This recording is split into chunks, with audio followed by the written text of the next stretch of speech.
दोस्तों, आज के मुख्य समाचार को जानने से पहले अगर आपको भी प्रधानमंत्री मोदी पर पूरा भरोसा और आप भी ऐसा मानते हैं कि 2024 में बनेगी मोदी सरकार, तो वीडियो को कीजिए लाइक और चैनल को सब्सक्राइब करके कमेंट में लिखिए जय हिंद। कनाडा ने वापस बुलाए 41 राजनयिक। निज्जर विवाद के बाद भारत ने दिया था देश छोड़ने का आदेश। रैपिड एक्स नहीं, नमो भारत होगा देश की पहली रैपिड ट्रेन का नाम।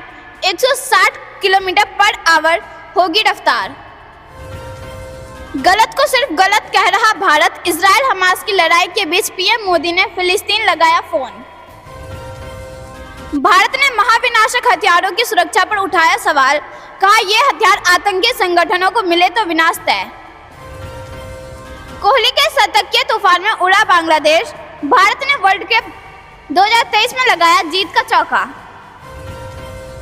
रेल मंत्री बोले जम्मू कश्मीर में जल्द दौड़ेगी वंदे भारत। बताया कब तक शुरू होगी जम्मू श्रीनगर लाइन। भारत के फैसले से चीन को लगेगा झटका। लैपटॉप कंप्यूटर इंपोर्ट के नियम में फिर से बदलाव। बीजेपी से मरते दम तक दोस्ती का वादा और मोदी सरकार की तारीफ। नीतीश की एनडीए में वापसी के संकेत या फिर लालू पर प्रेशर पॉलिटिक्स। बाघा बॉर्डर पर स्थापित हुआ देश का सबसे ऊंचा तिरंगा। नितिन गडकरी ने किया उद्घाटन। युद्ध के बीच पीएम मोदी ने फिलिस्तीन राष्ट्रपति से बात की। बोले मानवीय सहायता भेजना जारी रखेंगे। देश की पहली रैपिड रेल का हुआ नामांकन। नमो भारत के नाम से मिली पहचान। पीएम मोदी ने हरी झंडी दिखाकर नमो भारत रेल में बच्चों संख्या सफर। मोदी आया रे विकास लाया रे के लगे नारे। फोटो वीडियोस हुआ वायरल। यूपी के हर जिले में मीटर रीडिंग का काम करेगी विद्युत सखिया। पावर कॉर्पोरेशन ने कंपनियों को दिए निर्देश। सोने के दाम 4 महीने की ऊंचाई पर। इजराइल हमास युद्ध और डॉलर रेट गिरने के आसार। इजराइल हमास को कतर का पैसा पहुंचाता है। जंग के बीच सऊदी के इंटेलिजेंस चीफ का दावा। बीजेपी ने राजस्थान के लिए बनाया प्लान। जेपी नड्डा के घर हुई कोर कमेटी की बैठक। जल्द हो सकते हैं बड़े ऐलान। पीएम मोदी ने आरटीएस कॉरिडोर का किया उद्घाटन। कहा नमो भारत में आधुनिकता और स्पीड दोनों। केंद्र सरकार ने कैंसर और डायबिटीज मरीज को दी बड़ी राहत। दिल्ली एम्स में मुफ्त मिलेगी 63 दवाइयां। राजस्थान में एक बार फिर लाल डायरी को लेकर सियासत तेज। राजेंद्र सिंह गुढ़ा बोले जल्द ईडी को सौंपेंगे डायरी। चीन के खिलाफ लामबंद हुए 51 देश। उइगर मुसलमानों के उत्पीड़न पर यूएन में घिरा ड्रैगन। इजराइल हमास युद्ध से बढ़ते तनाव को लेकर सिंगापुर अलर्ट। लोगों को एक जगह पर इकट्ठा होने की मनाही। पाकिस्तान को बीएसएफ की 2 टूक का अंतर्राष्ट्रीय सीमा पर सीज फायर का उल्लंघन बर्दाश्त नहीं। स्पॉटलाइट चीनी प्रोजेक्ट पर पाकिस्तान में बवाल। पानी के संकट से ठप हुआ पूरा शहर। भारत को घेरने का दांव उल्टा पड़ा। गुजरात एटीएस ने 53 साल के शख्स को जासूसी के आरोप में किया गिरफ्तार। पाकिस्तान को भेजता था इनपुट्स। लखनऊ में बीजेपी विधायक की वेबसाइट हैक। पाकिस्तान जिंदाबाद के नारे लिखे। एफआईआर दर्ज। कारोबार छीनता देख तिलमिलाया चीन। दूसरे देशों की जमीन से भारतीय बाजार को खराब करने की रच रहा साजिश। भारत पाकिस्तान के बीच कमांडर स्तर की बातचीत। उठा घुसपैठ एवं फायरिंग का मुद्दा। कांग्रेस ने छत्तीसगढ़ को अपना एटीएम बना रखा है। जनता ये बर्दाश्त नहीं करेगी। बघेल सरकार पर जमकर बरसे अनुराग ठाकुर। अब लंदन के वर्ल्ड ट्रैवल मार्केट में गूंजेगा उत्तर प्रदेश का नाम। मुफ्त बिजली के नाम पर जनता के साथ धोखाधड़ी कर रही केजरीवाल सरकार, भाजपा का आरोप। गूगल का बड़ा ऐलान। भारत में लॉन्च होने जा रही पिक्सल 8। अश्वनी वैष्णव बोले टेक कंपनी की पहली पसंद बना देश। लखनऊ में सैकड़ों मरीज बुखार से पीड़ित। अस्पतालों में भर्ती। डॉक्टर को नहीं पता चल रहा कोई कारण। चंद्रयान 3 के प्रज्ञान रोवर फिर से हो सकता है एक्टिव। इसरो चीफ ने दिया बड़ा अपडेट। पीएम मोदी की मन की बात पर जल्द आएगी तीसरी बुक। अमित शाह और स्मृति ईरानी ने कही बात। यूपी में आयुष्मान योजना का विस्तार। योगी सरकार अब परिवारों के 13 करोड़ 74 लाख लोगों को देगी सीधा लाभ। हम जिस योजना का शिलान्यास करते हैं उसका उद्घाटन भी करते हैं। साहिबाबाद की जनसभा में बोले पीएम मोदी। विदेश मंत्रालय का कनाडा को सख्त जवाब, राजदूतों को हटाना नहीं है अंतर्राष्ट्रीय मानदंडों का उल्लंघन। दोस्तों, अगर आपने अभी तक वीडियो लाइक नहीं किया है तो कृपया वीडियो लाइक कर दीजिए। योगी सरकार ने यूपी को वर्ल्ड ब्रांड बनाने के लिए कसी कमर, अब लंदन में दिखेगी उत्तर प्रदेश की झलक। भीषण हुई जंग, इजराइल ने एयर स्ट्राइक में सैकड़ों ठिकानों को किया तबाह, हथियार और गोदाम सब ध्वस्त। आजम खान की और बढ़ सकती है मुश्किलें, जौहर विश्वविद्यालय के दस्तावेज को आयकर विभाग ने फिर खंगाला। 90 दिनों में दिल्ली में शुरू होगी प्रीमियम बस सेवा, एलजी की मंजूरी मिलने के साथ दिल्ली को मिलेगी जाम से राहत, केजरीवाल का बयान। रैपिड रेल भारत की नारी शक्ति के बढ़ते कदम का प्रतीक, प्रधानमंत्री मोदी का बयान। दिल्ली में त्योहारों के सीजन पे सब्जी और फलों पर चढ़ा महंगाई का रंग, लोगों की जेब ढीली कर रही सब्जियां। सीता हरण का मंचन देख दर्शक हुए भावुक, रामलीला देखने पहुंचे केंद्रीय रक्षा मंत्री राजनाथ सिंह। लोकसभा चुनाव से पहले अभियान चलाएगी बीजेपी, विश्वकर्मा समाज में पैठ बढ़ाने को खास योजना शुरू। लोकसभा चुनाव 2024 को लेकर बीजेपी की नई रणनीति, शारदीय नवरात्रा पर हर मंडल में होगा कन्या पूजन। 41 राजनयिकों को वापस बुलाने पर भारत की कनाडा को फटकार, कहा वियना कन्वेंशन का उल्लंघन नहीं।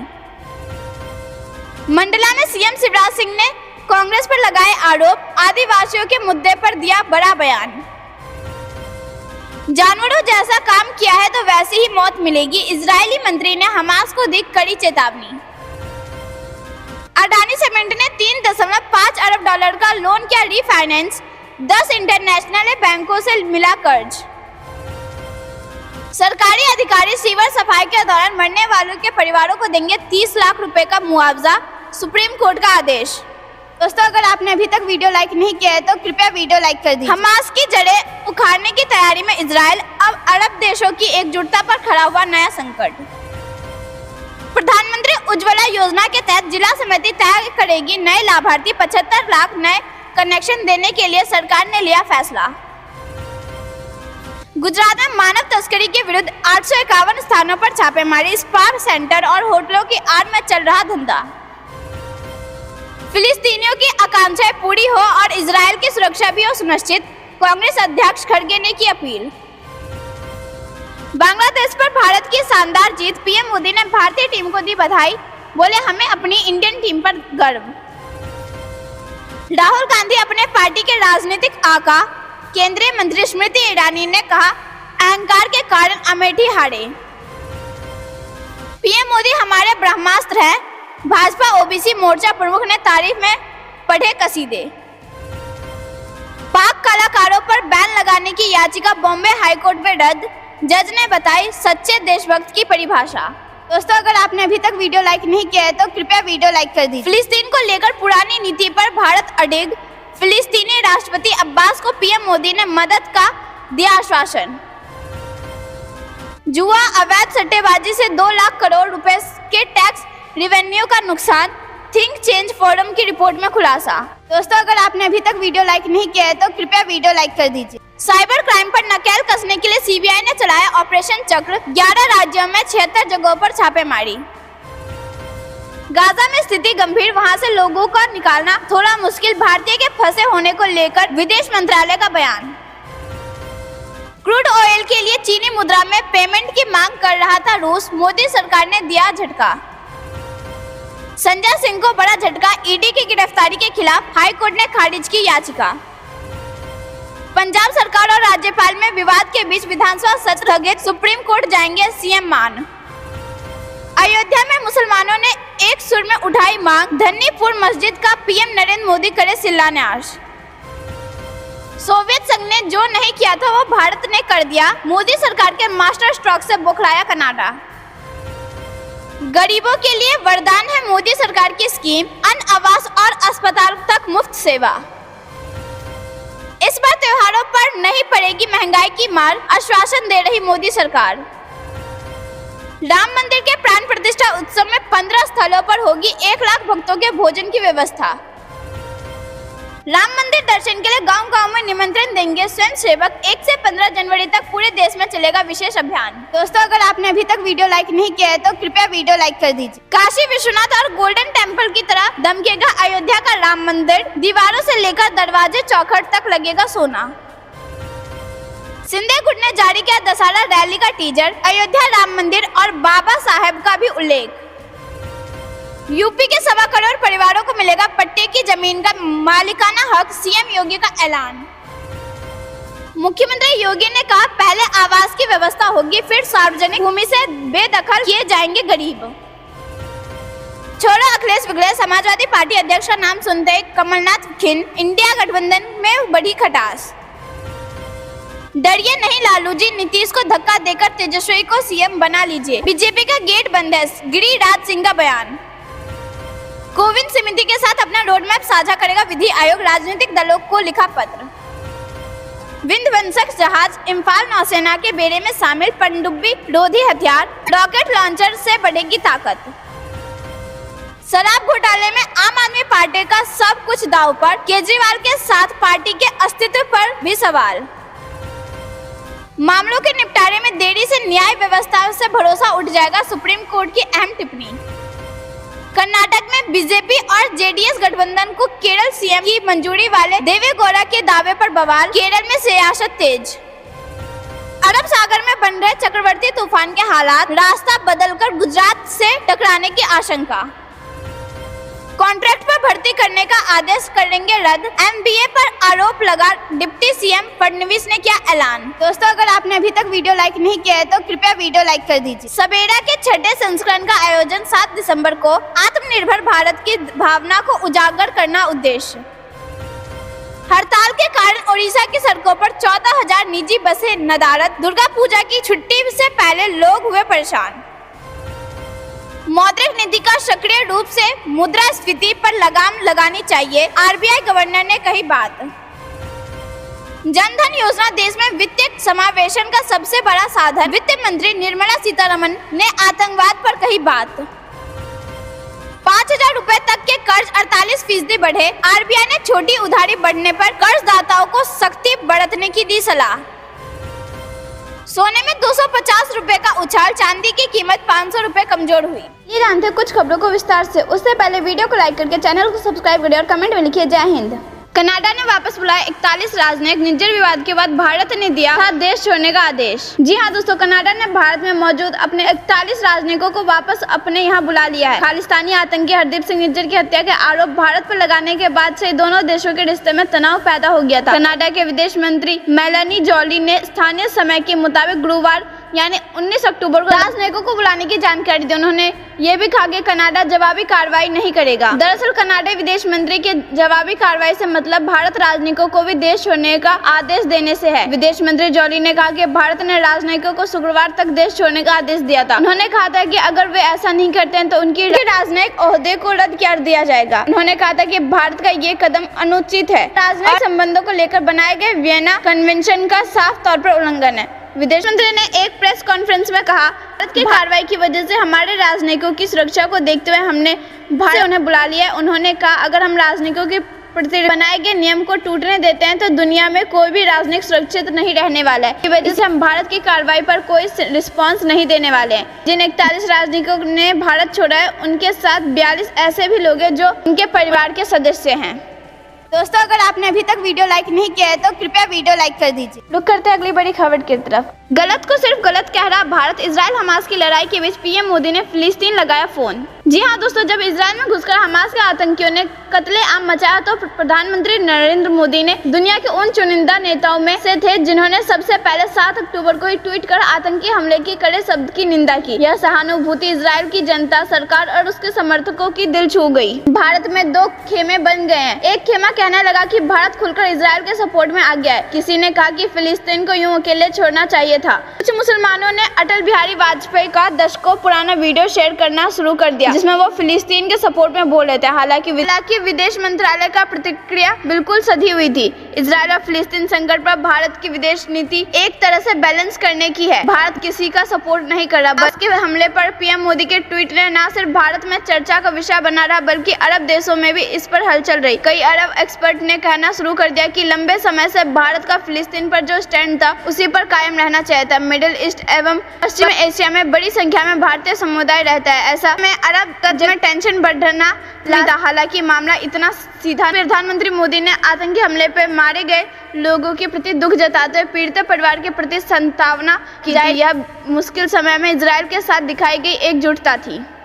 दोस्तों, अगर आपने अभी तक वीडियो लाइक नहीं किया है तो कृपया वीडियो लाइक कर दीजिए। रुक करते हैं अगली बड़ी खबर की तरफ। भारत ने महाविनाशक हथियारों की सुरक्षा पर उठाया सवाल। का ये हथियार आतंकी संगठनों को मिले तो विनाश है। जी हाँ दोस्तों, भारत ने सामूहिक विनाश वाले हथियारों के विकास और उनके निर्माण में तेजी पर चिंता जताई है। संयुक्त राष्ट्र महासभा के प्रथम समिति की बैठक में भारत के स्थायी प्रतिनिधि रुचिका कंबोज ने इन संहारक हथियारों की सुरक्षा पर भी सवाल उठाया।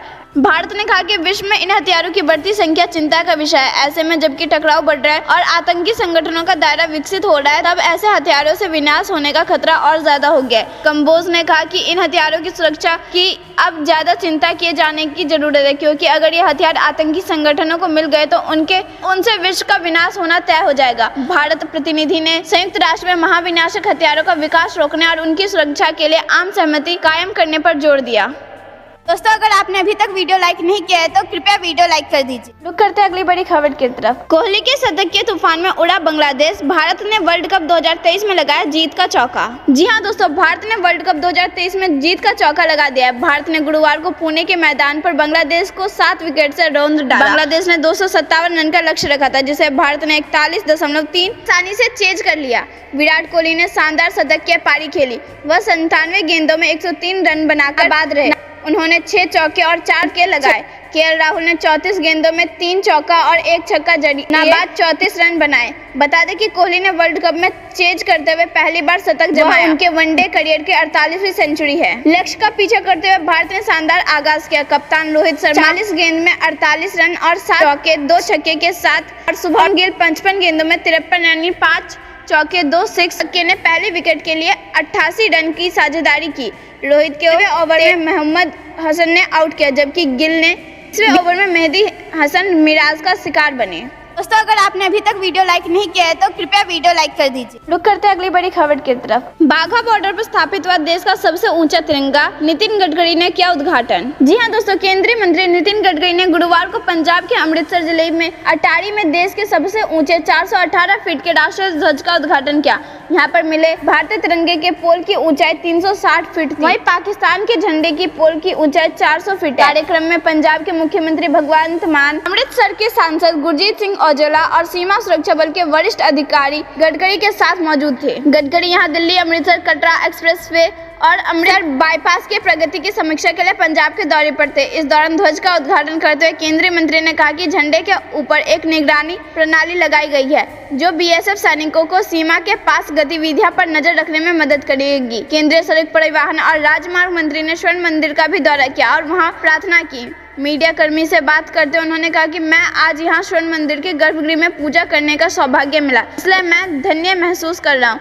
दोस्तों, अगर आपने अभी तक वीडियो लाइक नहीं किया है तो कृपया वीडियो लाइक कर दीजिए। रुक करते हैं अगली बड़ी खबर की तरफ। भारत के इस फैसले से चीन को लगा झटका। लैपटॉप कंप्यूटर इंपोर्ट के नियम में फिर से बदलाव। जी हां दोस्तों, सरकार ने लैपटॉप और कंप्यूटर के इंपोर्ट पर लाइसेंसिंग मानदंडों में बदलाव किया है। अब इन उत्पादों के आयातकों के लिए एक ऑनलाइन मंजूरी सिस्टम बनाया गया है। Director general of foreign trade यानी DGFT संतोष कुमार सारंगी ने गुरुवार को बताया कि नई लाइसेंसिंग या मंजूरी व्यवस्था का मकसद मुख्य रूप से इन उत्पादों के आयात की निगरानी करना है। यह सुनिश्चित किया जा सके कि वे विश्वसनीय सोर्स में आ रहे हैं। उन्होंने कहा कि यह व्यवस्था तत्काल प्रभाव से लागू होगी। सारंगी ने कहा कि इंपोर्ट पर अंकुश को लेकर उनसे जुड़े लोगों की चिंताओं को ध्यान में रखते हुए नीति में कुछ बदलाव किए गए हैं और आयातकों के लिए end to end online system शुरू किया गया है। सारंगी ने कहा कि यह सिस्टम आयातकों के लिए बिना कहीं जाए और बिना संपर्क डिटेल भरने की सुविधा प्रदान करेगी।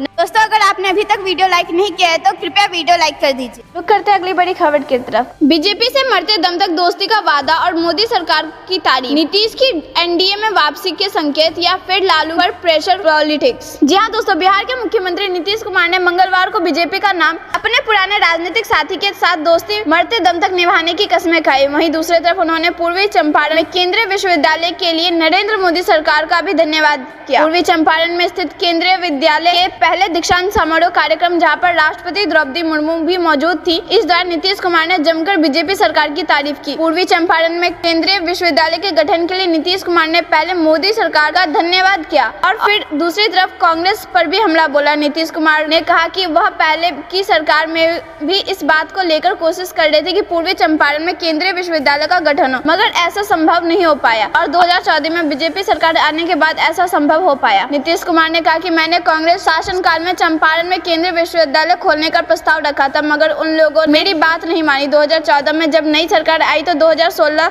यहाँ से केंद्रीय विश्वविद्यालय का काम शुरू होगा। बीजेपी का नाम लिए बगैर कह दिया कि उन लोगों के साथ आजीवन उनकी दोस्ती बरकरार रहेगी। नीतीश कुमार ने कहा कि जितने लोग हमारे यहाँ हम बीजेपी प्रदेश अध्यक्ष सम्राट चौधरी ने नीतीश कुमार के इस बयान पर प्रतिक्रिया देते हुए कहा कि नीतीश कुमार के साथ भाजपा की कोई व्यक्तिगत लड़ाई नहीं है। सम्राट चौधरी ने हालांकि इतना कहा कि नीतीश कुमार जब तक तुष्टीकरण की राजनीति करेंगे तब तक बीजेपी उनका विरोध जरूर करेगी। दोस्तों, अगर आपने अभी तक वीडियो लाइक नहीं किया है तो कृपया वीडियो लाइक कर दीजिए। रुक करते हैं अगली बड़ी खबर की तरफ। मोदी सरकार को त्योहारों पर आम लोगों को तोहफा, केंद्रीय कैबिनेट ने लिए 5 बड़े फैसले। जी हां दोस्तों, त्योहारों के मौसम की शुरुआत से पहले मोदी कैबिनेट की हुई बैठक में कई बड़े फैसले लिए गए। नरेंद्र मोदी सरकार ने कर्मचारियों के महंगाई भत्ते में 4% की बढ़ोतरी की। महंगाई भत्ता अब 42% से बढ़कर 46% हो गया है। वहीं गेहूं की MSP में भी सरकार ने 150 रुपए की बढ़ोतरी की। सूचना एवं प्रसारण मंत्री अनुराग ठाकुर ने केंद्रीय मंत्रिमंडल के इस निर्णय की जानकारी देते हुए कहा कि बढ़ा हुआ भत्ता 1 जुलाई 2023 से लागू होगा। मंत्रिमंडल ने बुधवार को केंद्र सरकार के कर्मचारियों एवं पेंशन भोगियों के महंगाई भत्ते में 1% की बढ़ोतरी की है। फैसले में 48,67,000 कर्मचारियों और 67,50,000 पेंशन अधिकारियों को लाभ। बढ़ा हुआ महंगाई भत्ता 1 जुलाई से प्रभावी हो जाएगा। इसका मतलब साफ है कि जुलाई से अक्टूबर तक का एरियर कर्मचारियों को दिया जाएगा। सरकार ने बुधवार को विपणन सत्र 2024-25 के लिए गेहूं का न्यूनतम समर्थन मूल्य यानी MSP 150 रुपए से बढ़ाकर 275 रुपए प्रति क्विंटल करने की घोषणा की। प्रमुख गेहूं उत्पादक राज्यों में विधानसभा चुनाव से पहले सरकार ने यह कदम उठाया है। केंद्रीय मंत्री अनुराग ठाकुर ने बताया कि नवीन और नवीनीकरण मंत्रालय ने 13 गीगावाट नवीनीकरणीय ऊर्जा विकसित करने की नीति बनाई है। नवीनीकरणीय ऊर्जा से जुड़े प्लांट के संचालन के लिए लाइन होनी बहुत आवश्यक है। केंद्रीय मंत्री अनुराग ठाकुर ने कहा कि रेलवे विभाग ने नॉन रेजिडेंट रेलवे कर्मचारियों के लिए 78 दिनों की सैलरी के बराबर बोनस त्योहार के अवसर पर दिया जाएगा। दोस्तों, अगर आपने अभी तक वीडियो लाइक नहीं किया है तो कृपया वीडियो लाइक कर दीजिए। रुक करते हैं अगली बड़ी खबर की तरफ। पाकिस्तान की साजिश होगी नाकाम, भारत पाकिस्तान सीमा पर BSF ने चलाया तलाशी अभियान। जी हां दोस्तों, भारत पाकिस्तान अंतर्राष्ट्रीय सीमा पर अर्निया सब सेक्टर में पाकिस्तान की गोलीबारी के बाद बुधवार सुबह सुरक्षा बलों ने सरहद पर तलाशी अभियान चलाया। आशंका थी कि पाकिस्तान ने गोलीबारी की आड़ में कई घुसपैठ, हथियार या नशीले पदार्थ की खेप ना फेंकी हो, लेकिन शाम तक ऐसा कुछ नहीं मिला। सीमा पर सुरक्षा पहले से और कड़ी कर दी गई है। पाकिस्तान रेंजरों ने अपनी शाहिद इकबाल पोस्ट से मंगलवार रात BSF की विक्रम पोस्ट पर गोलियां चलाई थी, जिसमें BSF के 2 जवान आलोक शाह, सुरजीत विश्वास गंभीर रूप से घायल हो गए थे। दोनों को जम्मू के GMC अस्पताल में उपचार चल रहा है। सूत्रों के अनुसार दोनों जवान रात को तारदी के पास अपने क्षेत्र में फ्लड लाइट ठीक कर रहे थे जब पाकिस्तान रेंजरों ने गोली चलाई। दरअसल पाकिस्तान नहीं चाहता था कि BSF अपना सुरक्षा ढांचा मजबूत करे, जिससे पाकिस्तान की साजिश विफल हो जाए। बुधवार सुबह BSF ने अधिकारियों ने विक्रम पोस्ट दौरा किया और जवानों को पाकिस्तान की किसी भी नापाक हरकत का मुंहतोड़ जवाब देने को कहा। बता दें कि इससे पहले पाकिस्तान ने पिछले वर्ष सितंबर में भी इसी क्षेत्र में गश्त कर रहे BSF के जवानों पर गोलीबारी कर संघर्ष विराम का उल्लंघन किया था। भारत पाकिस्तान के बीच सीमा पर शांति बनाए रखने के लिए पहले 2003 में संघर्ष विराम समझौता हुआ था, लेकिन पाकिस्तान इसका उल्लंघन करता रहा। दोस्तों, ये थी दिन भर की सारी जरूरी और बड़ी खबर। अंत तक बने रहने के लिए बहुत बहुत धन्यवाद। जाने से पहले वीडियो को लाइक और चैनल को सब्सक्राइब करके बेल आइकन दबाइए और कमेंट में लिखिए जय हिंद।